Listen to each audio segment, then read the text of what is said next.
नमस्कार, मैं हूं अभय कुमार पांडे और आप देख रहे हैं बस्ती न्यूज़ टाइम। आज हमारे साथ मौजूद हैं एक ऐसी महिला जो एक लंबे समय से जो है समाज सेवा में और महिलाओं को आत्मनिर्भर बनाने में लगी हुई हैं। और आइए इन्हीं से जानने का प्रयास करते हैं किस प्रकार से जो है ये महिलाओं के आत्मनिर्भर बनाने में और इनका क्या योगदान रहता है, किस प्रकार की वर्तमान में महिलाओं की स्थिति है। सबसे पहले बहुत-बहुत स्वागत है मैम आपका। जी, और हम जानना चाहेंगे कि आप अपना थोड़ा संक्षिप्त परिचय हमारे दर्शकों को बताएँ। जी। पहली बात तो सबसे पहले तो हम आपको नमस्ते कहना चाहेंगे और मैं नीलम सिंह हूँ और बस्ती से ही मैं बिलॉन्ग करती हूँ और मैं पिछले 6-7 सालों से समाज सेवा का काम कर रही हूँ और मैं एकदम ग्रास रूट से एकदम ज़मीनी स्तर से उठ कर के और यहाँ तक आई हूँ और इसलिए मुझे महिलाओं की स्थिति के बारे में थोड़ा ऐसा लगता है कि महिलाएं जो हैं ज़मीन से उठ कर के किस तरह यहाँ तक पहुँच सकती हैं, उसके बारे में थोड़ा मैं कहना चाहूँगी। हम ये जानना चाहेंगे कि वर्तमान में जो महिलाओं की स्थिति है, आप उसे किस प्रकार से देखती हैं? देखिए जो स्थिति है महिलाओं की, मुझे लगता है कि पेपर में कुछ और होता है, अधिकार हमें कुछ और दिए जाते हैं, लेकिन वो वास्तविकता में लागू नहीं होते। और महिलाएं जो हैं, महिला सशक्तिकरण की हम बात करते हैं, लेकिन अगर देखा जाए तो महिला सशक्त तभी हो पाएगी जब उसके खुद के अंदर वो आत्मविश्वास आएगा और बदलाव की भावना आएगी कि हाँ, हमें अपने अंदर बदलाव करना है या हमें अपने जीवन में बदलाव करना है, तभी ये संभव हो सकता है। जी, जैसे कि आपने बताया कि आप जो है ग्राउंड लेवल तक, जैसे जो हम कहते हैं कि जो हमारा सबसे निचला तबका है, आपकी वहाँ तक पहुँच रही है। तो वर्तमान में आप कैसे देखते हैं, किस प्रकार की जो है हमारे निचले तबके की जो महिलाएँ हैं, उनकी क्या स्थिति है? देखिए, महिलाओं को स्थिति लोग महिलाओं की बात करते हैं कि हम महिलाओं को जो है बहुत आगे बढ़ाएँ, लेकिन उन्हें वो अवसर अभी भी नहीं दिए जा रहे हैं। और कहीं न कहीं महिलाओं को जो है ये लगता है कि महिलाओं का जो बेसिक काम है वो सिर्फ़ खाना बनाना, ये तो है, क्योंकि महिला डीएम भी बन जाए लेकिन उसको अपने परिवार का खाना बना के ही निकलना पड़ता है। तो सबसे पहले महिलाओं को बेसिक ये समझा जाता है कि आप खाना बनाने के लिए हैं। अगर उसके आगे महिला कुछ करना चाह रही है तो समझ लीजिए उसको अपना एक्स्ट्रा एफ़र्ट लगाना पड़ता है।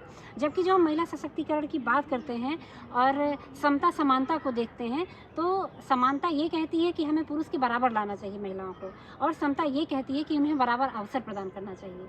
बराबर अवसर का मतलब ये होता है कि देखिए, जैसे मान लीजिए महिलाओं की स्थिति तो पहले से नीचे है।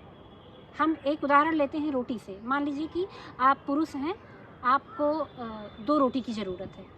मतलब आपकी आपकी जो भूख है वो 2 रोटी से जाएगी। मैं तो 1 रोटी से ही मेरा पेट भर जाएगा, है ना? तो अब अगर बराबर दिया जाए तो आपको भी 1 रोटी दी जाएगी, हमें भी 1 रोटी दी जाएगी, हमारा तो पेट भर जाएगा, लेकिन आपका नहीं भरेगा ना, आपको तो ज़रूरत 2 रोटी की है। तो इसी तरह हम महिलाओं की भी है, पुरुष तो पहले से सशक्त हैं। अगर महिलाओं के बराबर उन्हें सशक्तिकरण दिया जाएगा, तो पुरुष उतना ही ऊपर होगा जितनी कि मतलब जितना वो और भी ऊपर जाएगा और महिला भी ऊपर जाएगी। लेकिन अगर हम बराबर अवसर देंगे तो हमें पुरुषों की अपेक्षा महिलाओं को थोड़ा-सा और सपोर्ट करना चाहिए नीचे से, जिससे महिलाएँ और ऊपर जा सकें। जैसा कि देखा जा रहा है कि तमाम जो एनजीओ हैं और सरकार की भी बहुत सारी योजनाएँ होती हैं, जो कहीं न कहीं महिलाओं को आत्मनिर्भर बनाने का दावा करती हैं। ये योजनाएँ जो है वास्तविक रूप में महिलाओं को कहाँ तक प्राप्त हो पाती हैं? उसका उन्हें लाभ कितना मिल पाता है? देखिए, कहने को तो संविधान में भी दिखाया जाता है कि महिलाओं को अवसर मिलना चाहिए, बराबर का अधिकार मिलना चाहिए।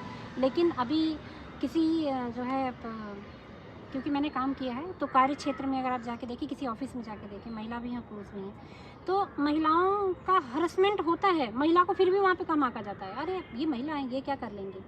ये तो महिला हैं, ये नहीं कर पाएँगी। अरे! ये ऐसा नहीं होना चाहिए। महिलाओं को भी पूरा अवसर देना चाहिए कि जो है महिला आगे बढ़ पाए थोड़ा-सा। जबकि वो उनके साथी जो पुरुष हैं वो महिलाओं को देखिए अलग-अलग तरह से, महिलाओं को जैसे कभी काम को देख कर के, अरे महिला है ये, अरे ये ऐसा है। तो ये सारी तरह का नहीं होना चाहिए, उनको अवसर देना चाहिए, लेकिन दिया नहीं जा रहा है। नहीं, देखने में तो ये आता है कि जो पहले से और आज की स्थिति में महिलाओं की जो स्थिति थी, उसमें काफ़ी सुधार हुआ है। तमाम जो ज़िम्मेदार या बड़े पद हैं, उस पे महिलाओं की एक अच्छी भूमिका रही है। तो ये कहना तो अनुचित होगा कि उनका आकलन कहीं कम किया जा रहा है। आप देखेंगे कि सर्वश्रेष्ठ देखिए, पद पे इसमें भी। क्या है कि अगर जो महिलाएँ आगे बढ़ी हैं, वो कहीं न कहीं अपने स्वाभिमान के साथ समझौता नहीं किया है उन्होंने, और जहाँ पे उनका विरोध किया गया है, वहाँ पे उन्होंने खुल के अपने विरोध का मतलब अपने सामने से अपने अपमान का विरोध किया है, तब जाके वो वहाँ तक पहुँची हैं। लेकिन अब अगर देखा जाए तो अगर महिला कोई ज़्यादा बोल रही है, अरे ये तो उनके लिए अपशब्द का इस्तेमाल किया जाता है कि अरे तो ऐसी महिला है, ये ऐसे बोल सकती है, वैसे बोल सकती है। लेकिन जो महिला एकदम खुल के अपने अंदर से थोड़ा आत्मविश्वास लेके आ रही है कि नहीं मेरे साथ कैसे ऐसा हो रहा है, मुझे ये चीज़ चाहिए, वो महिला आगे बढ़ पा रही है। और यही स्थिति है जो सारी महिलाएं एक साथ नहीं आगे बढ़ पा रही, क्योंकि देखिए शुरुआत से ही महिलाओं में एक संस्कार डाला जाता है। जी। संस्कार ये कि तुम तो महिला हो, तुम्हें तो धीरे बोलना चाहिए, तुम तो महिला हो, तुम्हें सहनशीलता तुम्हारे अंदर होनी चाहिए। पुरुषों से कभी नहीं कहा जाता कि आपको धीरे बोलना चाहिए या आप में सहनशीलता आनी चाहिए। अगर लड़की रो रही है ना, तो लड़कियों से कहेंगे तुम्हारी तो किस्मत है, क्या करोगी, किस्मत है। लड़के अगर रो रहे हैं, अरे तुम तो लड़की की तरह रो रहे हो। लड़कों को रोना मना किया जाता है और लड़की को बताया जाता है कि आपकी किस्मत है। नहीं, कहीं न कहीं तो ये भी देखने में आता है कि लड़के जो अपना दर्द है वो रो के भी नहीं बयाँ कर सकते, क्योंकि कहा जाता है कि मर्द को दर्द नहीं होता है। नहीं, पीड़ाएँ उन्हें भी होती होंगी, देखिए तकलीफ़ें उन्हें भी देखिए होंगी। लेकिन हम जहाँ तक ये मानते हैं कि महिला और पुरुष के जो मतलब बदलाव हैं वो अलग, भौतिक रूप से तो एक अलग हैं, लेकिन जो सामाजिक रूप से है ना, वो शुरू से ही लड़कियों में डाला जाता है कि आप लड़की हैं, और लड़कों में डाला जाता है आप लड़के हैं। लड़कों का जो स्वभाव होता है वो थोड़ा उग्र होता है, ताकतवर होता है, लड़कियों का सौम्य होता है, सॉफ्ट। तो लड़कियों के अंदर क्या है ना कि थोड़ी सी ये भावना भी होती है, सहनशीलता की भावना, क्योंकि शुरू से है। तो वो ऐसा नहीं है कि लड़की जो है उसको तोड़ करके आगे बढ़ जाएगी। कुछ उनकी अपनी स्वभाव भी उनको आगे बढ़ने से रोक देते हैं कि हम जो है आगे अगर कैसे हम लड़ाई करके आगे जाएं। अरे ये तो उनका स्वभाव नहीं, क्योंकि बचपन से उन्हें सिखाया जाता है कि हम तो सादा मतलब सिंपल हैं, हम ऐसा नहीं कर सकते हैं। अब जैसे कि एक ही घर में आप देखेंगे 2 बच्चे हैं, एक लड़का एक लड़की है, दोनों स्कूल से आ रहे हैं। लड़का भले ही बड़ा हो, लड़की छोटी हो, अगर एक साथ दोनों आएंगे तो लड़की ही खाना निकाल के लड़के को देती, कभी लड़का खाना निकाल के लड़की को नहीं देता है, क्योंकि वो लड़की है, उसका काम है खाना निकाल के देना। तो ये चीज़ें लड़कियों में भरी जाती हैं कि आप लड़की हो, ये काम आप ही का है। आप मतलब अगर देखा जाए तो घर से ही सशक्तिकरण को हमें बढ़ावा देना चाहिए महिलाओं को। तो किस प्रकार से जो है सशक्तिकरण को बढ़ावा दिया जाए कि महिलाएँ भी जो हैं आगे अपना ग्रोथ कर सकें और समाज में एक अच्छा स्थान प्राप्त कर सकें? सबसे पहले तो हमें जो है महिलाओं को ही मोटिवेट करना पड़ेगा कि वो थोड़ा-सा अपने स्वभाव को बदलें और वो अपनी ज़रूरतों को पहचानें कि उन्हें ज़रूरत किस चीज़ की है। ज़रूरी नहीं है कि एक पद होना ही जो है हम अचीव करना चाहते हैं, एक पद ही। हमें जो है एक सम्मान का दर्जा मिले, वो भी हम जो है हमें वो उसका अधिकार है कि एक समान दर्जा मिले हमें। तो पहले तो महिलाओं को ही हम मोटिवेट करना चाहेंगे कि आप अपने आप को समझो कि आपको ज़रूरत किस चीज़ की है। एक समाज में एक सम्मान की ज़रूरत है, आपकी भी पहचान होनी चाहिए। तो इसलिए हम तो सबसे पहले कहेंगे कि महिलाओं को खुद के अंदर बदलाव करना चाहिए। जी, जैसा अभी मैंने बात की आपसे आत्मनिर्भर बनाने की महिलाओं को, तो किस प्रकार से जो महिलाएँ हैं, जो निम्न तबके की महिलाएँ हैं, छोटे घरों की महिलाएँ हैं, क्या उनके अंदर स्किल्स डेवलप किया जाए, किस प्रकार से डेवलप किया जाए कि वो कहीं न कहीं आत्मनिर्भर बन सकें? देखिए, अब जो निम्न तबके की महिलाएँ ज़्यादातर तो महिलाएँ कम पढ़ी लिखी होती हैं, लेकिन अब हम ये तो नहीं कहेंगे कि उनको हम टीचर बना दें डायरेक्ट, क्योंकि पढ़ी लिखी नहीं, क्योंकि उसके लिए भी तो अच्छी क्वालिफ़िकेशन होनी चाहिए। लेकिन ये है कि हम एक तरह से तमाम एनजीओ, तमाम सरकारी ऑर्गेनाइजेशंस, सरकारी जो है विभाग भी और तमाम अलग-अलग ऑर्गेनाइजेशन भी फील्ड में काम कर रहे हैं। तो उसे एक देखना चाहिए कि महिलाओं में किस चीज़ की स्किल, किस चीज़ का रुझान है, एक बातचीत करें और गाँव में ही एक छोटा सिलाई सेंटर खोल दें। मुझे लगता है कि ये हमारी जो पंचायत है उनको विकसित करना चाहिए कि एक छोटी-मोटी सिलाई की फैक्ट्री खुलवा दें पंचायत की तरफ से, कि जिन महिलाओं को काम की ज़रूरत है वो आके वहाँ पे सिलाई सीखें और अपना काम भी वहीं से कर सकें। देखिए मार्केट में हम देखते हैं रेडीमेड आपको पेटीकोट, ब्लाउज, ये सारी चीज़ें सिलाई मिल जाती हैं, तो वो कहीं न कहीं किसी फैक्ट्री से बन के आती हैं। क्यों ना हम ये गाँव में ही इसका एक फैक्ट्री बनाएँ, हाथों से महिलाओं के सिला जाए और वो मार्केट तक लेके जाया जाए। ये भी देखिए महिलाओं का जो आर्थिक विकास है या उनको जो आर्थिक रूप से सशक्त करना है, उसके लिए हमारे पास बहुत सारे ऑप्शन हैं, लेकिन बस उसको थोड़ा-सा सोचना है। बहुत सारी ऐसी चीज़ें हैं जो हम गाँव में भी कर सकते हैं। ज़रूरी नहीं है कि फैक्ट्री सिर्फ कानपुर में और दिल्ली में हो सकती है, हमारे आपके गाँव में भी हो सकती है, लेकिन इस पे सरकार को भी थोड़ा सोचना पड़ेगा और गाँव वालों को भी इसके लिए थोड़ा मोबिलाइज़ करना पड़ेगा। नहीं, सरकार के द्वारा तो देखिए तमाम योजनाएँ लाई जाती हैं और आप तो लगभग मुझे लग रहा है 7-8 सालों से इस फील्ड में जुड़ी हुई हैं, तो आपने देखा होगा कि बहुत सारी योजनाएँ आती हैं, लेकिन कहीं न कहीं वो योजनाएँ जो है सिर्फ़ कागज़ों में रह जाती हैं। जो ग्राउंड लेवल पे जिसको नीड है उस योजना की, उसे नहीं मिल पाती है। देखिए, अगर सरकार की बात की जाए तो राष्ट्रीय ग्रामीण आजीविका मिशन सरकार ने इसकी पहल इसीलिए की थी, जिसको हम लोग एनआरएलएम भी बोलते हैं, कि गांव की महिलाओं को मतलब आर्थिक रूप से सशक्त किया जाए, सामाजिक रूप से सशक्त किया जाए, उनको शैक्षणिक योग्यताएं प्रदान की जाए, अलग अलग तरह की ट्रेनिंगें भी दिलाई जाती हैं। लेकिन फिर भी क्या होता है ना कि जब ऊपर से कुछ आता है, देखिए, जब ऊपर से कोई चीज़ आती है ना तो ऐसे ही बँट जाती है। मतलब यहाँ से सरकार ने दिया, सरकार ने ऊपर से दिया, वो भागों में, कई भागों में बँट के, और शायद मुझे लगता है 2% ही ज़मीन पे पहुँच पाता है। तो इसलिए इम्प्लीमेंट नहीं हो पाता है इन चीज़ों का। नहीं तो वही मैं आपसे जानना चाह रहा हूँ कि चूँकि आप एक लंबे समय से इस लाइन में हैं, तो आपको कहीं न कहीं क्या लगता है कि किस प्रकार का सुधार किया जाए, तो जो आपने 2% बताई, जो 100% रिस्पॉन्स मिलना था, उसका 2% उन्हें मिल रहा है, उसे और बढ़ाया जा सके? क्या ऐसे सुधार किए जाएँ? सबसे पहले तो हमें लगता है कि जागरूकता ही फैलानी चाहिए। जब जागरूक होना चाहिए, लोगों को जागरूक करना चाहिए कि आपको किस चीज़ की ज़रूरत है। ज़्यादातर तो मैं जानती हूँ, मुझे लगता है कि जो हमारे लोगों का माइंडसेट है, वो भी कुछ अलग है। क्योंकि मैंने ऊपर नीचे हर जगह देख लिया है, बैकग्राउंड पूरा देख लिया है। जैसे एनआरएलएम में ऊपर से बहुत सारी चीज़ें आ रही हैं, योजनाएँ। कुछ महिलाओं की पहुँच है वहाँ तक, वो खुद मतलब वहाँ तक वो पहुँची, और उन्होंने कुछ पैसे ऑफ़र किए, सामने वाले ने भी कुछ डिमांड की पैसे की, उन्होंने पैसे दे दिए और उन्हें मिल गया। लेकिन जिनको आवश्यकता है उनको नहीं मिल रहा है। देखिए, हमें एक पारदर्शिता लानी चाहिए, और जो एक होता है ना कि ये देखना चाहिए, भेदभाव को छोड़ करके ये देखना चाहिए कि हम किस तरह से उन लोगों की पहचान करें जिनको सच में इसकी आवश्यकता है। मैंने देखा है बहुत सारा कि इसमें कुछ कैडर ऐसे होते हैं जो 3-3 पद इसमें जो राष्ट्रीय ग्रामीण आजीविका मिशन में है, उसमें कुछ कैडर ऐसे होते हैं जो समूह सखी भी हैं, स्वास्थ्य सखी भी हैं, आजीविका सखी भी हैं। तीनों की सैलरी वो ले रही हैं। लेकिन वो तीनों, अगर मान लीजिए 2-2 हज़ार रुपए ही सैलरी है, तो वो 3 लोगों को मिलनी चाहिए, एक ही को नहीं मिलनी चाहिए। अच्छा, वो एक ही को जा रही हैं, तो ऊपर के लोगों को तो जानकारी है इस चीज़ की, तो वो लोग क्यों नहीं इस पे कार्रवाई कर रहे हैं? इस पे कार्रवाई करना चाहिए ना कि आप तो एक ले रही हो, अब ये आपको नहीं मिलेगा, ये किसी और को मिलना चाहिए। नहीं, हो सकता है सरकार का कुछ ऐसा मानक हो कि तीनों में वो सम्मिलित हो सकती हैं। लेकिन नहीं होना चाहिए, लेकिन क्योंकि हम सिर्फ अगर हमने ये योजना निकाली है तो सिर्फ एक के लिए नहीं निकाली है ना, हमने तो सबके लिए निकाली है। और अगर अलग अलग तरह की योजनाएं हैं तो हमें सबको थोड़ा थोड़ा, मतलब थोड़ा थोड़ा ही मिल रहा है, तो सबको मिलना चाहिए। और इस चीज़ का एक कार्यकाल भी निर्धारित कर दें कि समूह में अगर 12 महिलाएं हैं तो अलग अलग महिलाओं को उनकी योग्यता के अनुसार वो चीज़ें दी जाए। जैसे एक शौचालय वाला मैं आपको बताऊंगी कि गांव में एक जो है सार्वजनिक शौचालय बना हुआ है, उसमें एक जो होता है, जो एससी समुदाय का समूह होता है, उसको मिल जाता है वो। अब वो क्या करती है, एक महिला प्रधान जी से उन्हें बात कर लिया, मैंने जो सुना है वही बता रही हूँ, प्रधान जी से बात कर लिया, मैं किसी को मतलब हाँ, हाँ, बोल नहीं रही हूँ, लेकिन अब प्रधान जी ने उनको कह दिया कि हाँ तुम ही रहोगी। अब उनका प्रधान जी से कुछ होगा, अब यही है, इन्होंने कहा हमें प्रधान जी ने कहा है, लेकिन ऐसा नहीं होना चाहिए। अगर वो पूरे समूह को मिल रहा है तो 1-1 महीने 2-2 महीने हर सबकी ड्यूटी लगनी चाहिए। और क्योंकि वो पैसा किसी व्यक्ति के खाते में नहीं जाता, वो समूह के खाते में जाता है, और समूह के सारे जो मेंबर होते हैं वो निकाल के उनको पैसा देते हैं। तो वो पैसा अगर सबके 2-2 महीने की, 1-1 महीने की ड्यूटी 2-2 पर्सन की लगा दीजिए, 6,000 आ रहा है, तो 2 लोग अगर जा रही हैं महिलाएं, भाई एक महिला वैसे भी नहीं जा सकती है, सुबह और शाम ड्यूटी लगती है, 2 महिलाएं जाए 3-3 हज़ार करके ले लें। इस तरह से भी नियम बनाने चाहिए। मतलब हमें कुल मिला करके एक बराबरी देखनी चाहिए, बराबर का अधिकार सबको देना चाहिए, अवसर देना चाहिए।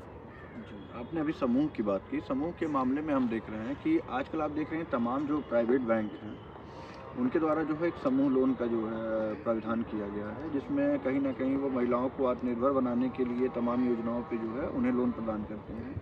जबकि ज़मीनी हकीकत ये है कि आप देखेंगे कि जो भी उस लोन का जो लाभार्थी है, वो कहीं न कहीं उस व्यवसाय से जुड़ा ही नहीं है। किस प्रकार से आप देखते हैं इसको? सबसे पहले तो अगर जो लोन दिया जा रहा है, ये एक अच्छी योजना है, मुझे लगता है कि एक अच्छी योजना है। जो लोगों को टाइम पे पैसे मिल जाते हैं, लेकिन ये प्राइवेट जो समूह वाला है, ये तो जो है अचानक में लोगों को तुरंत पैसे दे देता है, ब्याज भी इसका ज़्यादा लगता है। अगर इसके बजाय हम समूह जो सरकार से बनाए हुए समूह, अगर उससे हम जुड़ करके पैसे लें तो उससे हमें कम ब्याज पड़ेगा। दूसरा ये है कि मानक की जो बात की जाती है, तो मानक चाहे एनआरएलएम के समूह में हो या जो प्राइवेट वाले समूह में, ये लोग क्या करते हैं, जो ये मानक है इसमें ये है कि हम सिर्फ व्यवसाय करने के लिए ही पैसे देंगे, क्योंकि पैसे से ही पैसा बनाना है। तो अगर हम पैसे से पैसा बनाएंगे तभी हम उसको वापस कर पाएंगे, उसकी किस्तें दे पाएंगे। लेकिन अगर हमने पैसे ले लिया और लेकर के अपने बेटी की शादी कर ली या हमने घर बनवा लिया, तो ऑलरेडी हम एक जगह, मतलब अब ऐसा तो है नहीं 20-25 हज़ार में हमारी शादी हो जाएगी या घर बन जाएगा। ऑलरेडी हम अलग अलग जगहों से पैसे लिए हुए होते हैं। तो क्या होगा कि वो जो है और भी कर्जे में डूबा रहेगा, तो वो रिटर्न कैसे करेगा? नहीं वापस करेगा। अब नहीं वापस कर पाएगा तो भाई किस्त तो जानी है। अब एक बार गए, 2 बार गए, बाउंस हुआ, नहीं गए, लेकिन फिर कानूनी कार्रवाई की जाती है। कानूनी कार्रवाई के बाद फिर वो हताश हो जाएगा। वो जो रेडी है वो कुछ भी कर सकता है उसमें।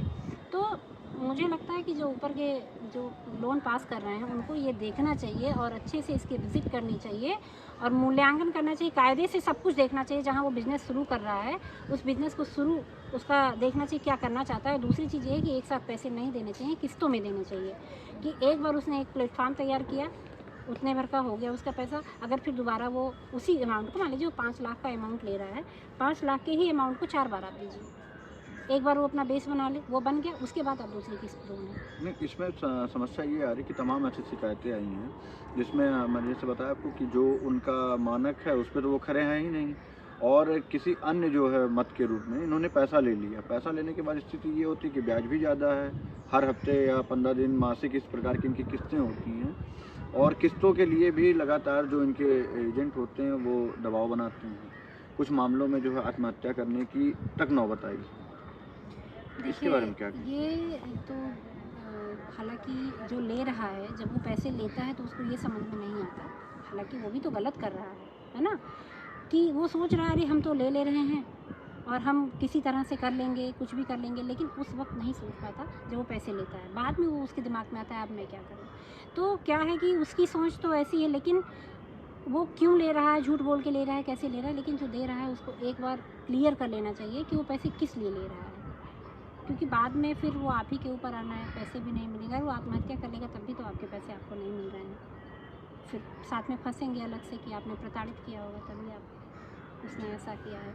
तो एक बार एकदम इसको सुनिश्चित कर लें कि वो पैसे किस लिए ले रहा है, और हो सके तो किस्तों में दें। हालांकि जल्दी दोनों को रहती है, देने वालों को भी और लेने वालों को भी। जी। देने वाला भी सोचता है हम दें, हमारा टारगेट पूरा, और लेने वाला सोचता है तो हमें मिल जाए, कहाँ देना है। अच्छा, ये एक जो है कुछ लोग ये नहीं समझ पाते, जैसे अभी किसान क्रेडिट कार्ड आता है, केसीसी जिसको बोलते हैं, ज़्यादातर तो माफ़ हो जाती है, आप भी देखे होंगे। तो गांव के लोगों को ये है कि लोन ले लो माफ़ हो जाएगा, तो कुछ लोग ये भी नहीं समझ पाते, बिना सोचे समझे ही लोन ले लेते हैं और ये नहीं समझ पाते कि हमें देना भी पड़ेगा, तो कुछ इस तरह से भी फंस जाते हैं।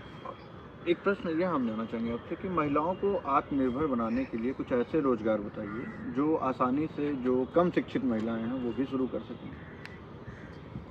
देखिए, इसमें अगर ग्रामीण क्षेत्र में देखा जाए तो हमारे यहाँ एक आरसेटी चलती है। आरसेटी जिसको हम जो है ग्रामीण प्रशिक्षण संस्थान बोलते हैं, तो वो एसबीआई बैंक के द्वारा चलाई जाती है। इसका जो सेंटर है वो रामपुर में जो मेडिकल कॉलेज है उसी के पास बना हुआ है।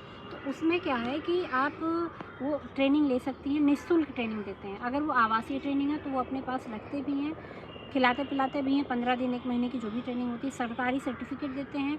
2 साल तक वो उनकी मदद भी करते हैं, आर्थिक रूप से भी मदद करते रहते हैं। वो लोन लेना चाहें तो लेकर के अपना बिजनेस शुरू कर सकते हैं, और मार्केटिंग में भी वो लोग पूरा सपोर्ट करते हैं। तो अगर वो चाहें तो वहाँ से सिलाई की ट्रेनिंग, ब्यूटिशियन की ट्रेनिंग, खिलौने बनाने की ट्रेनिंग, अगरबत्ती, मशरूम, अचार, हर चीज़ की ट्रेनिंग देते हैं। उसके लिए वो कोई क्वालिफ़िकेशन डिटेल भी नहीं मांगते कि नहीं हमको इतना पढ़ा लिखा ही होना चाहिए। तो ये वहाँ पे कंप्यूटर की भी ट्रेनिंग होती है, बहुत सारी चीज़ों की ट्रेनिंग होती है। बस उनका ये होना चाहिए कि जो लोग हैं वो ग्रामीण क्षेत्र के हों। तो कोई ऐसा मानक नहीं है, कोई एज निर्धारण हो या फिर कोई 18 से 45 साल। हाँ, 18 से 45 साल, जिसमें मतलब आप वहाँ से सीख लेंगी अगर वो, तो सीखने के बाद फिर वो अपने घर पे भी खोल सकती हैं। अच्छा, ये तो मान लीजिए आरसेटी से होता है। फिर ये जो एक उद्योग विभाग है आपका कोतवाली के सामने, वहाँ पे भी एक तरह का रजिस्ट्रेशन होता है, और वहाँ से फ्री में हर साल कुछ जो होते हैं उद्यमी, उन लोगों को उसके जैसे सिलाई मशीन हो गई, कुम्हार को उनका जो चाक हो गया, वो सब फ्री में दिए जाते हैं। साथ में कुछ पैसे भी दिए जाते हैं, लेकिन वो लोग उनको देते हैं जो सच में स्किल्ड होते हैं। तो उसके लिए वो 3 दिन का प्रशिक्षण कराते हैं, साथ उसके बाद एग्ज़ाम होता है, उसके बाद मिलता है। तो इस तरह से ये जो कुछ योजनाएं आती हैं, ये लोग इसको ले सकते हैं। साथ में ये है कि बहुत सारी जो है ऑर्गेनाइजेशंस भी काम करती हैं जो अलग अलग तरह से लोगों को स्किल करती हैं। लेकिन मैं फिर भी ये कहना चाहूँगी लोगों से कि कुछ लोग ऐसे भी हैं जो आपको आएंगे बताएंगे आपका सिलाई सेंटर खुल जाएगा और पैसे लेके चले जाते हैं। तो जो ठग हैं बीच के, उनसे भी इनको सावधान रहना चाहिए। एक लंबे समय से आप समाज सेवा से जुड़ी हुई हैं और एक महिला भी हैं, जैसे आपने भी बताया कि महिलाओं के लिए बड़ी फाउंडेशन है, तो आपने किन कठिनाइयों का फेस किया? कुछ ऐसी समस्याएं जो आप हमारे दर्शकों को बताना चाहें? देखिए, सबसे पहले तो जो मेरे ज़िंदगी में कठिनाई आई थी वो मेरी खुद की अपनी जो बोलते हैं जिसको विश्वास, आत्मविश्वास, वो बहुत कम था। क्योंकि सबसे पहले मैं एक समूह जिसको मैं बता रही हूँ राष्ट्रीय ग्रामीण आजीविका मिशन, मैं उसमें सदस्य थी और मैं अपने ससुराल में जो है समूह से जुड़ी हुई थी। तो मेरी जो मदर इन लॉ हैं, मेरी मम्मी, उन्होंने कहा कि क्योंकि साप्ताहिक मीटिंग होती थी, सबके घर पे होती थी, तो उन्होंने कहा कि क्योंकि मैं बहू थी, मैं दूसरे घर जाती नहीं थी, तो उन्होंने कहा कि अपने घर पे होगी। तो मैंने कहा चलो ठीक है। अच्छा, मुझे ये होता था कि वो लोग अपना सब परिचय बोलते थे, हर मीटिंग में सारे लोग अपना परिचय बोलते थे, तो मुझे भी पेपर पे लिख के दे दिया गया कि ये कल बोलना है तुमको। अब उसमें कुछ नहीं था, अपना नाम बोलना था, अपने समूह का नाम बोलना था, मैं इस समूह की सदस्य हूँ, मुझे ये बोलना था। इतना बोलने के लिए मैंने रात भर पढ़ा, बहुत मतलब जहाँ तक मैं पढ़ पाई पढ़ी। उसके बाद जब मैं सुबह बैठक में बैठी तो दरवाजे के पीछे, मतलब बाहर बरामदे में बैठक हो रही थी, दरवाज़ा था, पर्दा लगा हुआ, मैं पर्दे के पीछे बैठी हुई थी ऐसा अपना चेहरा खोल के। और जब मुझे मेरी बारी आई तो मैं खड़ी हुई तो मेरे हाथ पैर कांपने लगे और मैं बोल नहीं पाई मैं बैठ गई। वो दिन और आज का दिन, उन दोनों के बीच में बहुत सारे ऐसे संघर्ष, मैंने बहुत सारी चीज़ें आती हैं, लेकिन इसमें मेरे घर वालों का भी बहुत सपोर्ट रहा है, मेरे फैमिली का, मेरे हस्बैंड का, मेरे जो पापा हैं, मेरे पापा, उनका भी बहुत सपोर्ट रहा, क्योंकि मेरे पापा कभी बेटे और बेटियों में फ़र्क नहीं उन्होंने किया है। तो हमेशा जो है, मेरी एक बहन भी पुलिस में है, तो मेरे पापा ने दोनों को हमेशा बराबर पढ़ाया है, बराबर का दर्जा दिया है कि ये मेरी बेटी है, ये मेरा बेटा, ऐसा कभी नहीं किया। तो मेरे पापा से भी मुझे पूरा सहयोग मिला है। और टाइम से ऐसे करते पहले स्टार्टिंग में जब मैं काम करती थी तो इसी में जुड़ी थी, स्वास्थ्य सखी के पद पे मैं काम करती थी। मुझे लगभग 4 से 5 किलोमीटर के इर्द गिर्द गाँव में जाना होता था, वहाँ कोई साधन नहीं चलता था। मैं साड़ी पहन के, घूंघट निकाल के, और मैं जाती थी बैठक कराने, पैदल जाती थी। लेकिन मुझे, मेरे अंदर एक ये था, जज्बा था कि मुझे तो कुछ करना है। मतलब वहीं से धीरे धीरे मैं बोलते और अपने काम में सीखते हुए आज मैं यहाँ तक पहुँची हूँ। और आज मैं जो है एक पूरी टीम को लीड करती हूँ। एक टाइम था कि मैं एक समूह की महिला थी जो बोल भी नहीं पाती थी, आज मैं पूरी टीम को लीड करती हूँ। और इस समय मैं लखनऊ में जॉब करती हूँ, आवाहन द न्यू वॉइस मेरी ऑर्गेनाइजेशन का नाम है। उसमें हमारी जो सीनियर है, हमारी जो मैडम है, डायरेक्टर मैडम रंजना सिंह है, उनसे भी मुझे बहुत प्रेरणा मिलती है, क्योंकि वो एक महिला है और महिला के साथ जो काम करने का अनुभव, वो मेरा सबसे अच्छा है। मैं एक बार एक मीटिंग में गई थी, वहाँ पे मैंने देखा, क्योंकि जब मैं इसके पहले काम कर रही थी वहाँ एक मेल पर्सन हमारे सर थे, तो उनसे मैं बहुत डरती थी थोड़ा सा। तो मैं एक महिला थी, तो महिला और एक कोऑर्डिनेटर थी और महिला वो थी, संस्था प्रमुख थी। तो उन दोनों में जो बॉन्डिंग थी मुझे बड़ी अच्छी लगती थी देख के। मैं सोचती थी ऐसे मेरे साथ भी होता तो अच्छा था। तो वो चीज़ आज मेरे साथ है और मुझे बहुत अच्छा लगता है रंजना मैडम के साथ काम करके, क्योंकि वो मुझे कभी एम्प्लॉय फील नहीं कराती हैं। मुझे ऐसा लगता है जब कोई काम होता है तो बस अगर मैं पूछूंगी मैम मैं ये काम कर लूँ, नहीं मुझे पता है तुम कर लोगी, मुझसे बेहतर कर लोगी, जो तुम्हें करना है करो। कभी उन्होंने ये नहीं कहा कि ये तुम नहीं कर पाओगे। तो उनसे मुझे बहुत प्रेरणा मिलती है और मुझे पूरी खुल के काम करने की आज़ादी मिलती है, तो इसलिए मैं और भी बेहतर कर पाती हूँ। समूह सखी से आपने स्वयं को आत्मनिर्भर बनाने के लिए शुरुआत की और आज समाज सेवा से जुड़ गई, इसके पीछे प्रेरणा आपको कहाँ से मिली? पहले तो था क्या हुआ कि मेरी जो पढ़ाई थी वो छूट गई थी शादी के बाद। लेकिन मेरी दीदी ने, मेरी बहन है, मुझसे बड़ी है, उन्होंने शादी के बाद अपनी पढ़ाई कंटिन्यू की। अच्छा, पढ़ाई, उनके पास भी एक बच्चा हो गया था, बच्चा होने के बाद भी वो पुलिस में हो गए। तो जब वो पुलिस में हुई तो मेरे घर की पहली सरकारी नौकरी थी वो। तो मुझे लगा कि जब मुझे भी अपनी दीदी की तरह कुछ करना चाहिए। तो जो मेरी दीदी थी ना, उसने मेरा बहुत, हालांकि मेरा बहुत सपोर्ट करती थी। मैं बता दूं कि मेरी दूसरी मदर है, वो इस तरह से मेरा सपोर्ट करती थी। वो फाइनेंशियल सपोर्ट भी करना, कहीं भी तुम ये कर लो मैं तुम्हें पैसे दे रही हूँ, तुम वो कर लो मैं तुम्हें पैसे दे रही हूँ। तो एक ये लगता था ना कि पीछे कोई खड़ा है। तो जब मैं कोई कदम बढ़ाती थी आगे तो मुझे ऐसा ये डर नहीं लगता था कि मैं गिर जाऊँगी, मुझे लगता था कि मेरी दीदी मुझे संभाल लेगी। तो इसलिए मैं कभी डरी नहीं और बस आगे बढ़ती गई। आप एक प्रेरणा महिला मुझे मुझे अपनी दीदी से ही प्रेरणा मिली है कि मुझे आगे बढ़ना चाहिए। आप एक महिला हैं और आप देख रही हैं कि आज वर्तमान समय में महिलाएं जो हैं अपने आप को आत्मनिर्भर बनाने के लिए कहीं ना कहीं अश्लीलता का सहारा लेती हैं। सोशल मीडिया वगैरह पे आप देखती होंगी कि वो अश्लीलता के माध्यम से जो है जल्दी कह लीजिए कि किसी मुकाम पे पहुंचना चाहती हैं। ऐसे महिलाओं को क्या संदेश देना चाहेंगी आप? देखिए, मैं तो गलत कहना चाहूँगी कि देखिए महिला जो है वो एक तरह से आप समझ लीजिए कि गरिमा जो होती है, गरिमा जिसे कहते हैं, वो महिलाओं से ही जुड़ी है और एक पूरे परिवार की जो गरिमा होती है वो महिला पे ही निर्भर करती है। तो मैं उनसे यही कहना चाहूँगी कि आप कोई भी काम करें लेकिन अपनी गरिमा को अपनी नज़र में रखें और उसमें रह कर के काम करें, क्योंकि आत्मसम्मान से बढ़कर दुनिया में कुछ नहीं होता, ये मेरा मानना है। और जब हम अपने आत्मसम्मान में रहते हैं, अपनी गरिमा में रहते हैं, तो हम किसी से भी नज़र मिला के बात कर सकते हैं। कोई मुझे ये नहीं कह सकता कि आप ऐसे हो, वैसे हो। तो लड़कियों की सबसे बड़ी जो ताकत होती है ना, वो उनकी अपनी इज़्ज़त होती है, गरिमा होती है कि आप कहीं भी रहो तो एकदम नज़र मिला के बात कर सको। आप ये कह सको कि हाँ, मैं इनकी बेटी हूँ, मैं इनकी पत्नी हूँ, मैं इनकी बहन हूँ और उनको भी गर्व महसूस हो कि हाँ, ये मेरे घर की बेटी है जो आज ये काम कर रही है। तो वो गर्व महसूस कराना चाहिए अपने घर वालों को। पैसे कमाना बड़ी बात नहीं होती है, इज़्ज़त के साथ पैसे कमाना बड़ी बात होती है। महिलाओं और जो युवतियां हैं वर्तमान समय में, इन्हें आप क्या संदेश देना चाहेंगे? इन्हें मैं यही कहूँगी कि आप कुछ भी करो, आगे बढ़ना बहुत ज़रूरी है और अपने स्वाभिमान के साथ आगे बढ़ो। अपने अधिकारों को समझो। कोई आपके साथ आपका शोषण भी ना कर सके, लेकिन कोशिश करिए कि आप भी किसी का शोषण ना करें, क्योंकि समाज में हर चीज़ का जो है एडवांटेज और डिसएडवांटेज दोनों होता है।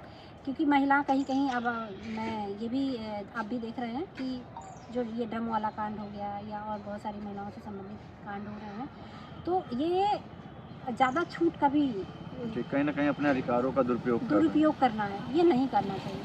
आप अपने अधिकारों को लो, लेकिन सिर्फ़ अपने फ़ायदे के लिए, किसी के नुकसान ना हो इससे। और ये है कि अपने आप को आगे बढ़ाओ और कुछ ऐसा करो कि सर उठा के जी सको।